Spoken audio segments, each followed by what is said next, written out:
면역이 무너지면 몸이 이렇게 무너집니다. 면역의 모든 것을 알려드립니다. 안녕하세요, 여러분.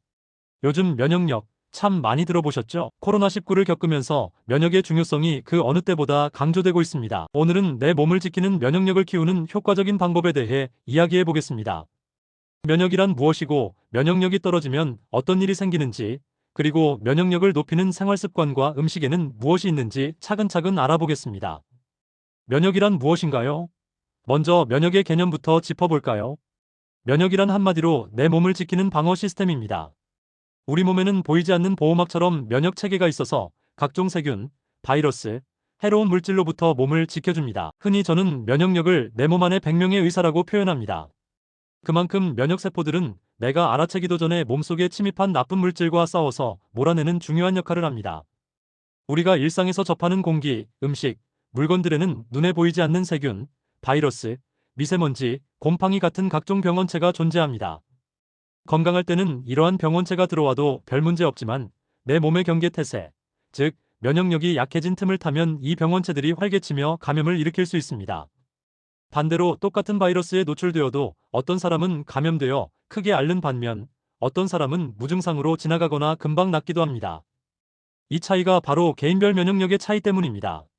면역체계는 선천면역과 후천면역으로 구성됩니다. 선천면역은 우리가 태어날 때부터 몸에 갖춰진 1차 방어망이고, 후천면역은 살아가면서 백신을 맞거나 병을 앓고 난 뒤에 항체를 만들어내는 2차 방어망이죠. 이런 면역 시스템이 잘 갖춰져 있어야 외부 침입자를 막아내고 건강을 유지할 수 있습니다. 우리 몸 여기저기에는 면역에 관여하는 기관들이 있습니다. 흔히 편도선이 부으면 나 면역력이 떨어졌나 하고 걱정하시죠? 편도선은 대표적인 1차 면역기관입니다. 그 밖에 림프절, 골수, 흉선 등에서 면역세포가 만들어지거나 활동하고요. 이렇게 온몸의 면역 네트워크가 협력하여 우리를 지켜주기 때문에 면역은 우리 생명에 보이지 않는 방패막이라고 할 수 있습니다. 면역체계가 병원체와 싸울 때 우리 몸에서는 염증 반응이 일어납니다. 염증이라고 하면 왠지 나쁘게만 들리지만 적당한 염증 반응은 침입자를 물리치는 정상적이고 좋은 면역 반응입니다. 예를 들어 감기 바이러스가 들어오면 면역세포들이 싸우느라 열도 나고 코도 막히고 온몸이 욱신거리는 증상이 생기죠. 이는 면역세포들이 바이러스와 전쟁을 벌이는 신호입니다. 이처럼 급성염증은 몸을 지키기 위한 자연스러운 과정이에요. 하지만 문제는 만성염증입니다. 급성염증이 한두 주 내로 가라앉지 않고 수개월, 수년 지속된다면, 즉 면역체계가 계속 과도하게 작동한다면 오히려 내 몸을 해치게 됩니다. 면역세포가 필요 이상으로 오래 활성화되어 있으면 정상세포나 조직까지 공격하게 되고, 이것이 염증성 질환이나 만성질병의 원인이 됩니다. 현대의학에서 말하는 만성염증은 각종 성인병과 암의 위험 요인이기도 하죠. 그러므로 면역은 무조건 높다고 좋은 게 아니라 균형이 중요합니다. 필요할 때 적절히 반응했다가 일이 끝나면 다시 면역 반응이 잔잔해져서 원래 상태로 회복되는 것이 건강한 면역입니다. 면역 균형이 깨진 사례로 알레르기와 자가 면역 질환을 들 수 있습니다. 예를 들어 대부분 사람에겐 그냥 지나치는 꽃가루도 어떤 사람에겐 면역 체계가 과민 반응하여 콧물, 재채기, 눈 가려움 같은 알레르기 증상을 일으킵니다. 면역력이 과하게 반응해서 무해한 꽃가루를 적으로 착각하고 공격하기 때문에 생기는 현상이죠. 자가 면역 질환은 더 특이한데 면역 시스템이 자기 몸과 남을 구분하지 못하고 오히려 자기 몸을 공격하는 경우입니다. 마치 우리 몸의 국방군이 적군이 아닌 아군을 공격하는 격이죠. 류마티스 관절염 관절 공격, 크론병장 공격, 갑상선염 갑상선 공격 등 다양한 자가 면역 질환이 이런 원리로 생깁니다. 이러한 경우는 면역이 필요 이상으로 높아져서 생기는 문제입니다. 그래서 치료할 때 오히려 면역을 억제하는 약을 쓰기도 합니다. 하지만 면역을 억제하면 또 다른 감염이나 암에 취약해지는 딜레마가 있죠. 결국 면역은 너무 낮지도 너무 높지도 않게 딱 균형 잡힌 상태로 유지하는 것이 핵심입니다. 우리가 흔히 면역력 높이는 법을 이야기하지만 정확히 말하면 면역력을 건강하게 유지하고 조절하는 법이라 할 수 있겠죠. 자, 그럼 면역력이 떨어지면 어떤 일이 벌어지는지, 또 무엇 때문에 면역이 약해지는지 알아볼까요? 면역력이 약해지면 우리 몸은 다양한 신호를 보내줍니다. 평소와 달리 자주 피곤하고 몸이 축 처지는 느낌이 들 수 있습니다. 감기에 쉽게 걸리거나 한 번 걸린 감기가 오래 갑니다. 입술 물집 헤르페스이나 구내염이 자꾸 생기는 분 계시죠? 피곤하고 스트레스를 많이 받을 때 입가에 물집이 올라오거나 입안이 허는 것은 면역 저하의 흔한 신호입니다. 평소 잠복해 있던 헤르페스 바이러스가 내 면역이 떨어진 틈을 타서 재활성화되기 때문입니다. 또 목에 편도선이 붓거나 잦은 인후통, 피부 트러블이 늘어나는 것도 면역 저하를 의심해 볼 수 있습니다. 작은 상처가 잘 낫지 않고 곪는다거나 평소 없던 알레르기 반응이 생기는 것도 마찬가지입니다. WHO 세계보건기구의 한 보고에 따르면 아주 건강한 사람은 전체 인구의 5%에 불과하다고 합니다. 나머지 20%는 이미 질병을 앓고 있는 사람, 그리고 75% 정도는 겉으로 멀쩡해 보여도 질병 전 단계에 있는 사람이라고 해요. 이 75%가 실제 질병으로 발전하느냐 마느냐를 결정짓는 것이 바로 면역력입니다. 면역력이 제대로 방어하고 균형을 유지하면 병으로 진행되지 않고 회복되지만 면역이 무너진 틈을 타면 병으로 발전해버리는 것이죠. 따라서 평소에 특별히 큰 병은 없더라도 면역 관리를 소홀히 하면 어느 날 작은 감염도 크게 앓게 될 수 있습니다. 왜 나는 유난히 잔병 치레가 많지? 하고 느끼신다면 면역력 저하를 의심하고 생활 습관을 점검해 볼 필요가 있습니다. 그렇다면 내 면역력을 약화시키는 원인으로는 무엇이 있을까요? 크게 생활 습관과 환경, 그리고 나이를 들 수 있습니다. 첫 번째, 잘못된 생활 습관입니다. 흡연과 음주는 면역에 큰 적입니다. 흡연자는 담배 연기의 유해물질로 면역세포가 계속 손상되고 염증 반응이 증가합니다. 과도한 음주는 간과 장기에 부담을 주고 면역세포 기능을 떨어뜨립니다. 영양 불균형한 식습관도 문제예요. 패스트푸드나 가공식품 위주의 식사, 지나친 당분 설탕 섭취, 지나치게 짠 음식, 밀가루 위주의 식사는 우리 몸의 염증을 증가시키고 장 건강을 해쳐서 면역력을 약화시킵니다. 과식 또한 좋지 않습니다.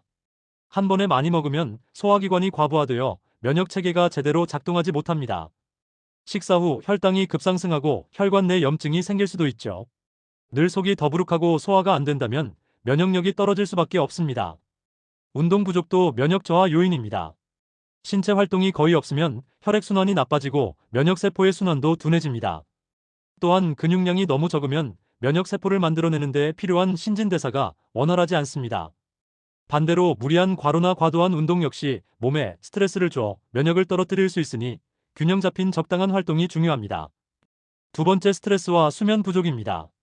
만성적인 스트레스는 조용히 면역력을 잠식하는 제1의 적입니다. 스트레스를 받으면 우리의 몸은 투쟁 혹은 도피 모드로 접어들면서 스트레스 호르몬 코르티솔을 분비합니다. 이 호르몬은 일시적으로 몸을 긴장시켜 위기 상황에 대처하게 도와주지만 장기간 높아지면 면역세포의 기능을 억제해버립니다. 스트레스가 심한 분들은 감기가 잘 낫지 않는다거나 대상포진 같은 것이 잘 생기기도 하죠.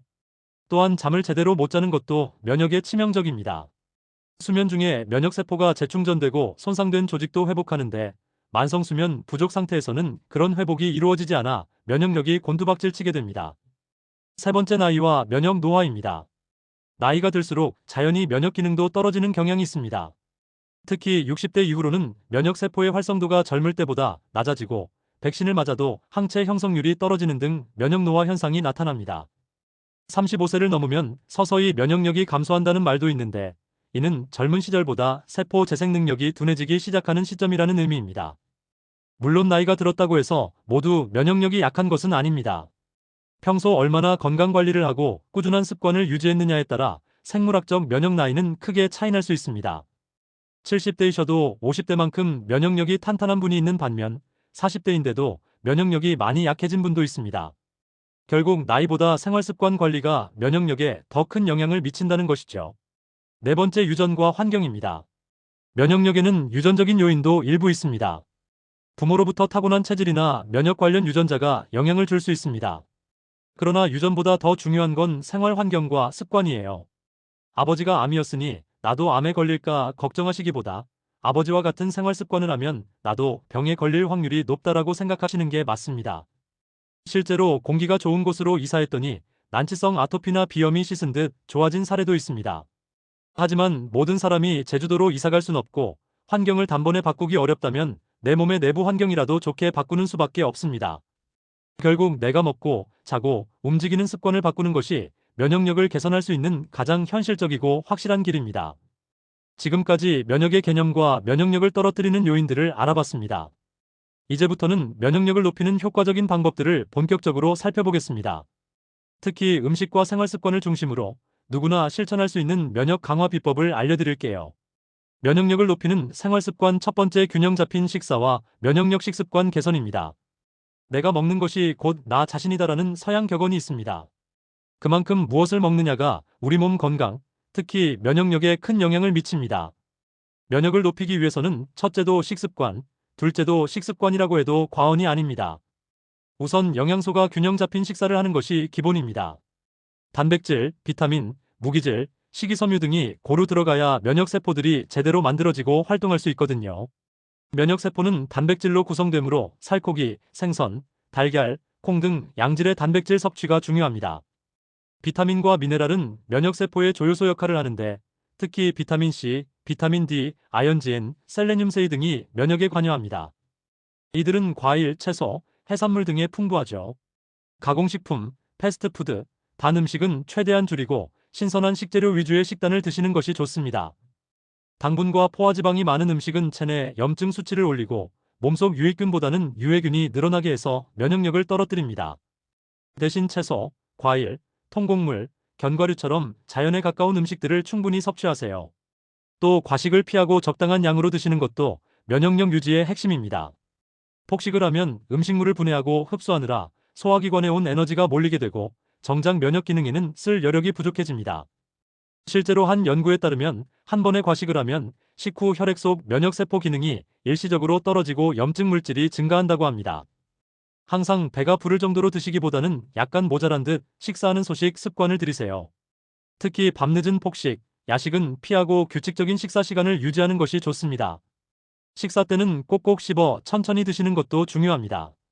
음식을 오래 씹으면 침이 충분히 분비되어 소화효소 아밀라아제 등과 음식물과 잘 섞입니다. 이렇게 입에서 1차 소화를 잘 시켜 놓아야 위와 장의 부담이 줄어들어요. 나이가 들수록 소화액 분비가 줄어드니 더더욱 씹는 습관이 필요합니다. 예로부터 침은 최고의 보약이라는 말도 있지요. 밥이나 반찬을 드실 때 평소보다 곱씹어 삼키는 것, 아주 쉽지만 강력한 면역 강화 습관입니다. 혹시 평소 소화가 잘 안 되고 더부룩하신 분들은 식사 중간중간 식초나 매실청 같은 것을 물에 약간 타서 드셔보는 것도 방법입니다. 식초의 신맛이 위산 분비를 도와 소화를 촉진해 줄 수 있습니다. 단, 위가 너무 예민해서 식초를 먹으면 속이 쓰리신 분들은 무리하지 마시고요. 그럴 땐 오히려 따뜻한 차나 소화에 좋은 생강차 같은 걸 식후에 드시는 것이 나을 수 있습니다. 마지막으로 물 충분히 마시기도 잊지 마세요. 수분은 영양소 운반과 노폐물 배출에 필수이며 우리 면역세포들이 원활히 움직이는 데에도 필요합니다. 하루 6컵에서 8컵 정도의 물을 나눠 드시면 좋습니다. 단, 너무 한꺼번에 많이 드시기보다는 조금씩 자주 마셔 체내 수분 균형을 유지하세요. 두 번째, 장 건강이 곧 면역력이라는 것을 명심하십시오. 여러분, 우리 몸에서 가장 큰 면역기관이 어디인지 아시나요? 다름 아닌 장, 즉 대장과 소장입니다. 의외로 느껴지실 수도 있는데 우리 장의 약 70%가 면역세포로 이루어진 림프 조직이에요. 우리가 섭취하는 음식과 영양분, 그리고 각종 세균이 바로 이 장을 통과하기 때문에 장의 컨디션이 곧 면역의 컨디션이라 해도 과언이 아닙니다. 장을 튼튼히 하려면 두 가지 기능을 잘 돌봐야 합니다. 소화 흡수 기능 그리고 면역 기능이죠. 앞서 말씀드린 대로 과식하지 않고 천천히 씹어먹어 소화에 부담을 줄이는 것이 1차적입니다. 만약 장이 항상 과로 상태라면 면역을 신경 쓸 여력이 없어집니다. 그러니 적당히 드시고 먹은 음식은 잘 흡수하고 나머지 찌꺼기는 제때 배출하는 것이 중요합니다. 규칙적인 배변 습관을 가지도록 식이섬유를 충분히 섭취하고 수분도 충분히 보충하세요. 식이섬유는 장 건강의 친구입니다. 채소, 과일, 통곡물, 해조류 등의 많은 식이섬유는 장의 연동운동을 도와 변비를 예방하고 장내 유해 물질을 흡착하여 배출해줍니다. 특히 식이섬유는 장내 유익균의 먹이가 되어 유익균을 증식시키고 결과적으로 장내 미생물 균형을 잡아줍니다. 장 속에 좋은 균이 많아야 외부 병원균이 들어와도 쉽게 자리를 못 잡고 물러납니다. 우리나라 전통 식단에 있는 발효 음식들은 장내 유익균을 공급해주는 훌륭한 면역식품입니다. 김치, 된장, 청국장, 요구르트, 요거트 같은 발효식품에는 유산균을 비롯한 프로바이오틱스가 풍부합니다. 이런 음식들을 규칙적으로 섭취하면 장벽을 튼튼하게 해주고 유해균을 억제하여 면역력을 높이는 효과가 있습니다. 특히 청국장은 대표적인 면역 강화 음식으로 꼽히는데요. 청국장에는 강력한 낙상균 등이 들어있어 장을 건강하게 하고 변비와 설사를 모두 개선하는 데 도움이 됩니다. 예로부터 청국장을 즐겨 드시는 분들 중에 암 등 중병을 이겨낸 사례가 많다는 이야기도 있을 정도입니다. 냄새가 좀 부담스러울 수 있지만 그만큼 발효 파워가 강하다는 뜻이니 가능하시다면 청국장이나 나토 등을 반찬으로 종종 드셔보세요. 장 점막 보호도 중요한데요. 우리의 장 내부 표면은 점막이라는 얇은 보호막으로 덮여 있습니다. 건강한 점막은 음식물의 영양분은 잘 통과시키되 세균이나 독소 같은 유해물질은 걸러내는 필터 역할을 합니다. 이 점막을 튼튼하게 유지하려면 균형 잡힌 식사와 함께 만성적인 장 염증을 예방해야 합니다. 가공육, 지나친 음주, 자극적인 음식은 장 점막을 손상시킬 수 있으니 피하는 게 좋아요. 대신 장 점막 재생에 도움이 되는 아연, 오메가3 지방산, 비타민 A, 글루타민 등의 영양소를 충분히 섭취하면 도움이 됩니다. 아연은 굴, 소고기, 견과류에 많고 오메가-3는 등 푸른 생선과 견과류에, 비타민어는 당근이나 브로콜리에 풍부하죠. 장의 별명이 제2의 뇌라는 말 들어보셨나요? 그만큼 장은 단순 소화기관이 아니라 우리 몸의 면역과 신경계에 많은 영향을 줍니다. 장에서 만들어지는 면역세포와 호르몬도 많은데 행복 호르몬이라 불리는 세로토닌의 80에서 90%가 장에서 생성될 정도예요. 우리가 맛있는 음식을 먹으면 기분이 좋아지는 데에는 장의 역할이 큽니다. 장이 편해야 면역세포들도 신나게 활동하고 우리 기분도 좋아집니다. 평소 속이 더부룩하거나 장이 안 좋으면 기분까지 처지기 쉽죠. 그러니 장은 면역의 본부라고 생각하시고 장 건강을 잘 지켜주세요.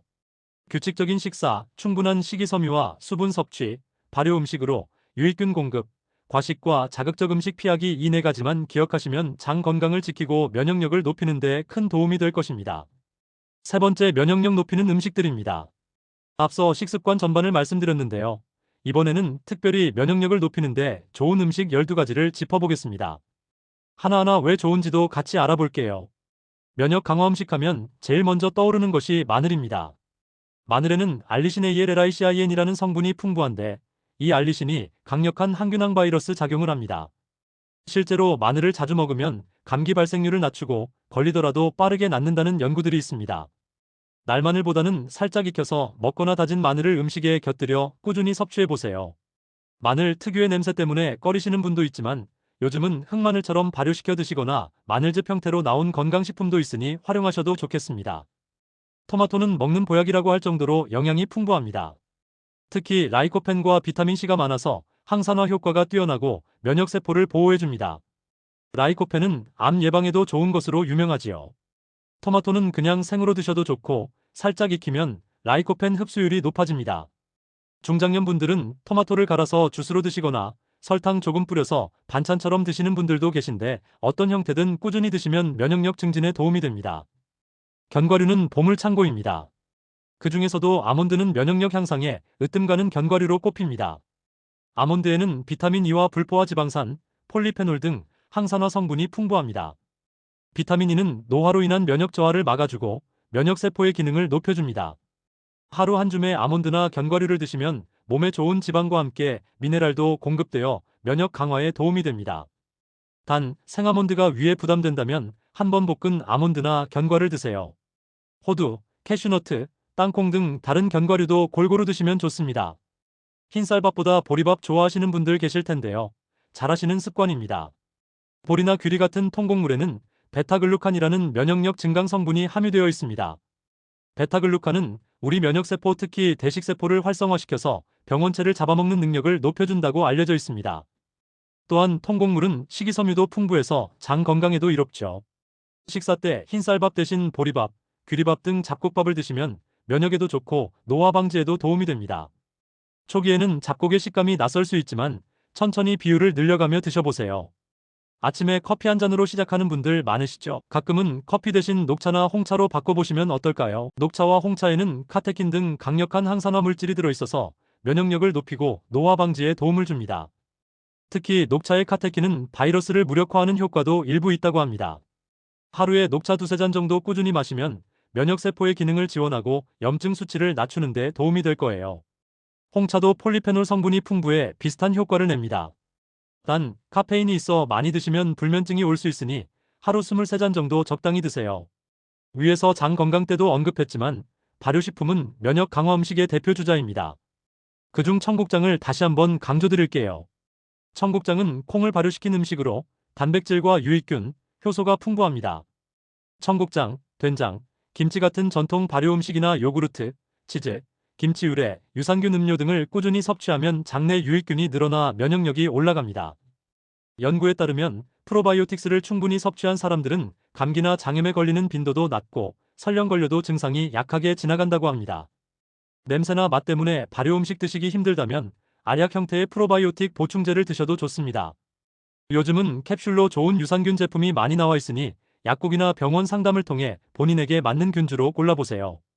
표고버섯이나 버섯류도 훌륭한 면역 강화 식품입니다. 버섯에는 베타글루칸이 풍부하고 비타민 D의 전구체도 들어있어서 면역세포를 활성화시키는 데 도움이 됩니다.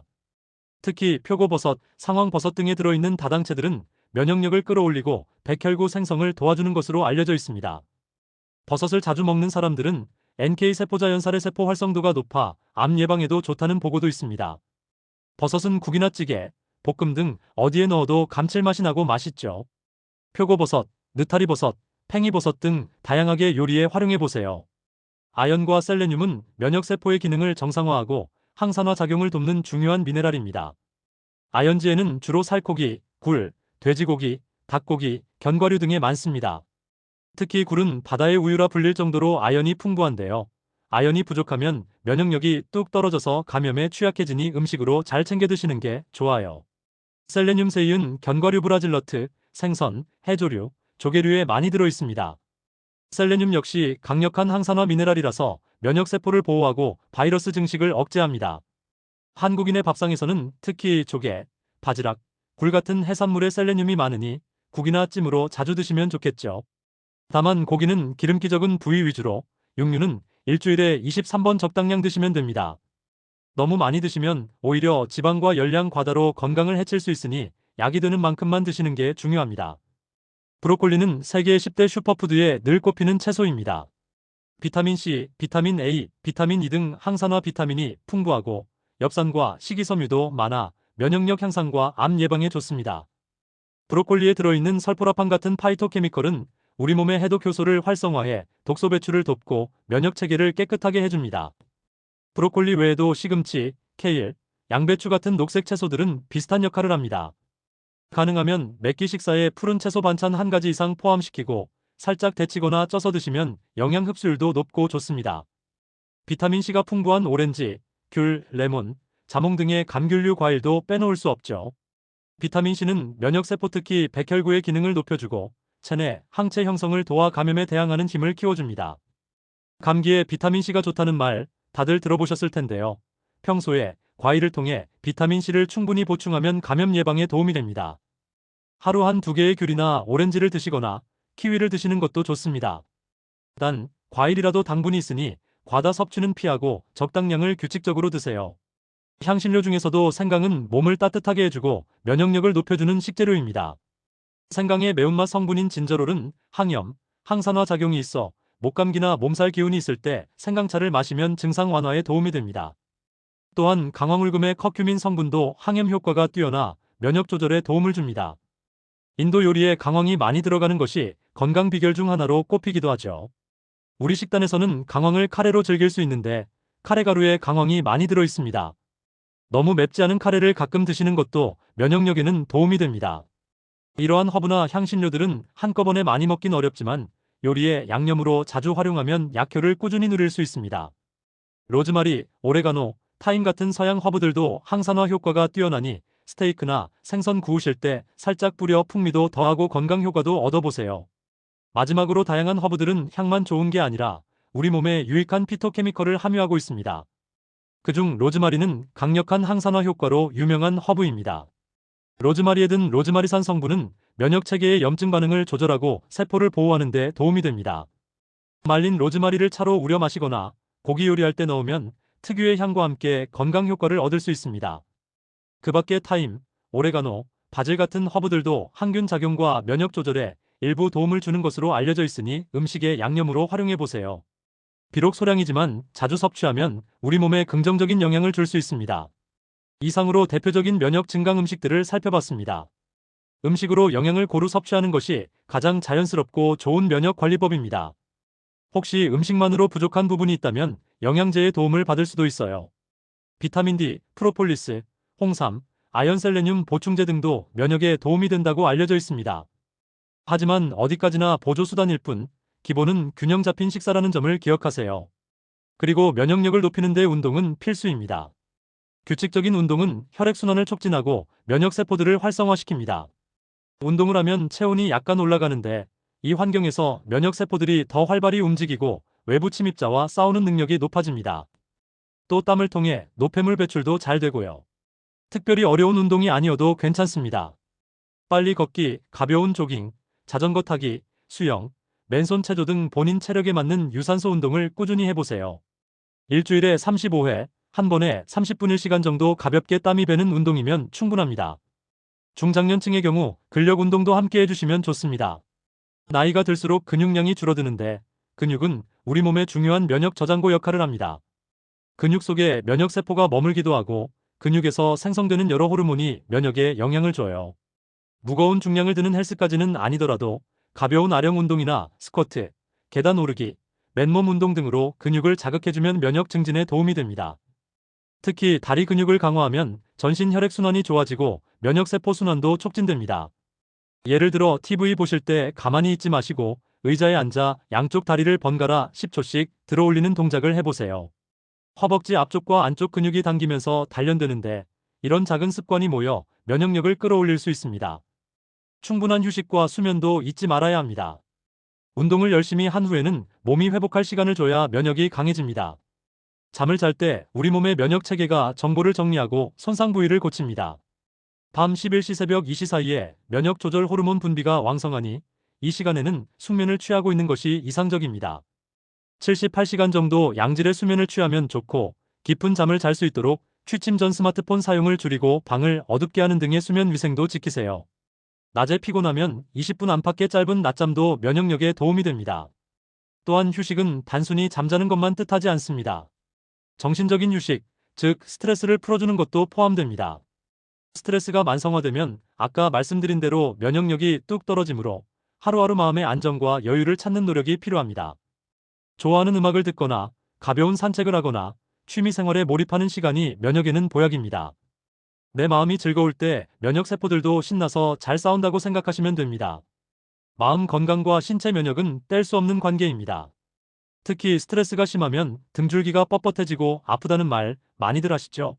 실제로 스트레스를 받으면 우리 몸은 방어를 위해 등 근육을 긴장시키는 경향이 있습니다. 마치 누가 내 등 뒤에서 공격하려 할 때 등을 딱 굳혀 막아내는 것과 비슷한데요.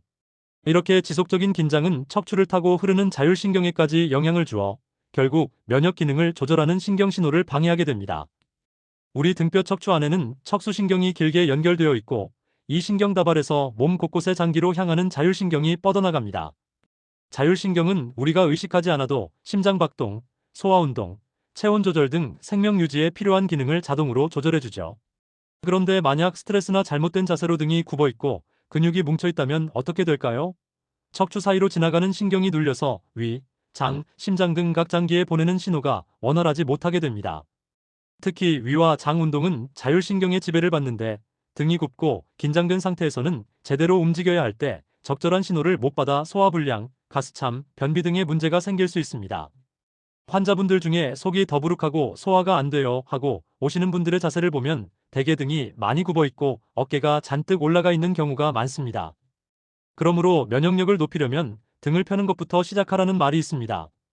좋은 자세가 단지 보기 좋으라고 필요한 게 아니라 몸속 면역신경의 흐름을 원활하게 해주는 비결인 셈입니다. 평소에 스스로 내 등 상태를 점검해 보세요. 걸을 때 시선이 바닥만 향하고 있진 않은지, 스마트폰 볼 때 고개를 너무 숙이고 있진 않은지 말이죠. 의식적으로 어깨를 펴고 가슴을 펴는 바른 자세를 취하려고 노력해야 합니다. 앉아 계실 때도 등을 등받이에 너무 기대지 말고 허리를 곧게 세워보세요. 처음엔 익숙지 않아도 조금씩 연습하면 등이 펴지면서 숨쉬기도 편해지고 몸 전체가 개운해지는 걸 느끼실 거예요. 호흡 운동도 큰 도움이 됩니다. 바른 자세로 앉아 코로 숨을 깊게 들이마셨다가 천천히 입으로 내쉬는 복식 호흡을 해보세요. 숨을 들이쉴 때는 배가 풍 벌룬처럼 부풀어 오르게, 그리고 내쉴 때는 배가 들어가게 천천히 내쉽니다. 예를 들어 4-4-4 호흡법이라고 해서 4초 동안 코로 천천히 숨 들이쉬고 4초 동안 숨을 참고 그 다음 4초 동안 숨을 내쉰 다음 다시 반복하는 식의 호흡법이 있습니다. 또는 노래하듯이 호흡을 끌고 가는 연습을 해보셔도 좋아요. 성악가들이 길게 호흡을 내뱉는 것처럼 들이쉰 숨을 5초에 걸쳐 조금씩 나눠 내뱉는 연습을 하는 겁니다. 처음엔 힘들어도 꾸준히 하면 횡격막과 주변 근육이 강화되어 폐활량도 늘고 자율신경이 안정됩니다. 숨이 편해지면 면역세포들도 충분한 산소를 공급받아 더 힘을 쓰게 되겠죠. 스트레칭 역시 등 면역을 살리는 데 좋습니다. 아침에 일어나서 혹은 잠들기 전에 5분만 투자해서 목과 어깨, 등 근육을 쭉 펴주는 스트레칭을 해보세요. 목을 천천히 돌리거나 어깨를 으쓱으쓱 올렸다 내렸다 기지개 켜듯 양팔을 위로 올려 쭉 펴는 동작 등이 간단하지만 효과가 있습니다. 근육이 풀리면 눌렸던 신경이 회복되고 혈액순환이 좋아져 면역 기능도 덩달아 좋아집니다. 간혹 등이 결리고 뭉쳐서 혼자 풀기 힘들다면 전문 마사지나 물리치료를 받는 것도 방법입니다. 안마를 받거나 뜨거운 찜질을 하면 근육 긴장이 풀리고 몸속 엔도르핀이 분비되는데 이 엔도르핀이 통증을 줄이고 면역세포의 활동을 촉진하는 효과가 있습니다. 가족끼리 서로 등을 토닥토닥 두드려주거나 쓰다듬어주는 것도 좋습니다. 피부 자극을 통해 뇌에서 엔도르핀이 나오고 기분도 안정되어 면역력에 긍정적인 영향을 줍니다. 즉, 사랑의 등 두드림은 과학적인 면역 증강 행위랍니다. 마지막으로 스트레스를 이기는데 마음의 힘, 그리고 사회적 유대가 중요합니다. 혼자 고민을 사귀며 지내기보다는 친구나 가족과 속얘기도 나누고 함께 웃는 시간을 가져보세요. 웃음은 최고의 보약이라고 하지요. 실제로 유쾌하게 크게 웃을 때 면역세포 중 하나인 NK세포의 활성도가 증가한다는 연구도 있습니다. 반대로 외롭고 우울하면 면역력이 떨어진다고 알려져 있습니다. 사람이 마음의 면역력이 약해지면 몸의 면역력도 약해지는 법이니까요.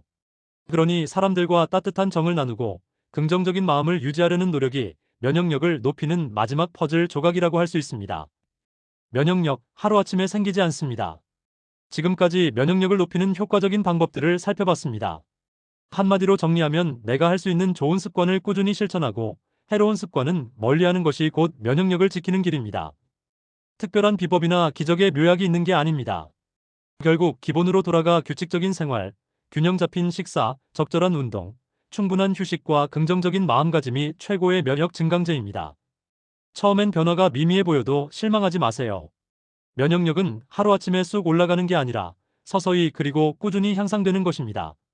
오늘 내가 채소 한 접시 더 먹고 20분 산책하고 30분 일찍 자는 작은 노력이 쌓여서 반년 뒤, 1년 뒤에 내 면역 상태를 바꿔놓습니다. 그렇게 되면 감기도 덜 걸리고 혹시 병에 걸려도 거뜬히 이겨낼 수 있는 강인한 내 몸의 방패가 되어 있을 거예요. 면역력이 중요한 시대, 내 몸의 면역 주치의는 다름 아닌 나 자신입니다. 지금 이 순간에도 내 몸속 100명의 면역 의사들이 묵묵히 일하고 있다는 것을 기억하면서 그 의사들을 도와주는 생활을 해봅시다. 잘 먹고, 잘 자고, 잘 움직이고, 스트레스는 훌훌 털어버리기. 이 평범하지만 가장 확실한 방법으로 우리 모두 건강한 면역력 챙기시길 바랍니다. 경청해주셔서 감사합니다. 늘 건강하세요.